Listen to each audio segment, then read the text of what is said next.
من هتالك نبي የመጀመሪያ ወህይ ከወረደላቸው በኋላ መጀመሪያ የሄዱት የሳቸው መጠጊያ የሳቸው ተንከባካቢ ወደ ነበረችው ወደ እናታችን ኸዲጃ ቢንቱ ኹወይሊድ ነበር ረዲየላሁ ዐንሃ።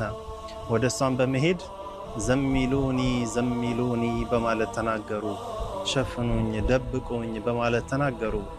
ሰይደቱና ኸዲጃም ረዲየላሁ ዐንሃ እሳቸውን በቀፍ በማድረግ አብሽር በማለት አበሰራቸው። አንተኮ የተራበን የምታበላ የታረዘን የምታለብስ ዝምድናን የምትቀጥል በማለት መለሰችላቸው።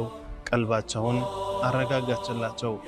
ከዛም ወደ አጎታ ወደ ወረቃ ኢብኑ ነውፈል በመውሰድ ለወረቃ የተከሰተውን ነገር ነገሩት። አንተ የዚህ ኡመት ነብይ ነህ፣ ይህ የመጣህም ሰይዱና ጅብሪል ለነቢዩላህ ሙሳ የመጣላቸው ናሙስ ነው በማለት ነገሯቸውና ነብይነታቸው ከዛ ጀመረ። ሰዎችንም ወደ ሐቅ መጣራት ወደ እስልምና መጣራት ጀመሩ። ታዲያ የዚህ ሁሉ ጅማሮ የሆነው የት ነው ማለት ነው? እዚህ ዋሻ ላይ እዚህ ጎራ ላይ ጋሩ አሒራ ላይ ነው። ኢነል ሐያተ ወማ ሐወት ሚን በህጀቲን بسوى شريعة أحمد لم تحللي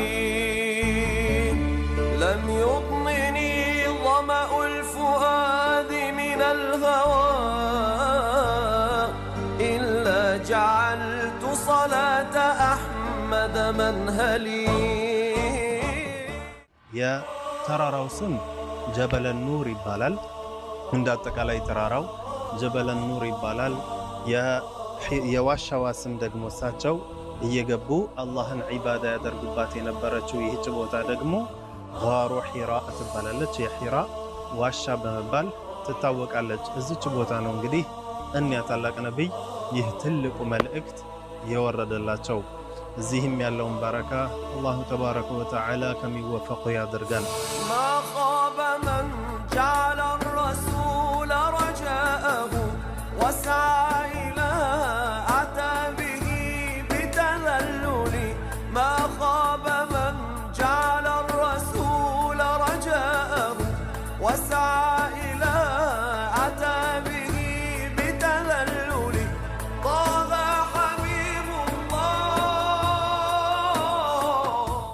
አላህ ብሎላችሁ ወደዚህ ወደ ተከበረ ቦታ ወደ መካ ከመጣችሁ እዚህ ቦታ ላይ ሄዳችሁ ዚያራ ማድረግና የነብዩን አለይሂ ሰላቱ ወሰላምን በረካ ከማግኘት ወደ ኋላ እንዳትሉ እንዳያመልጣችሁ።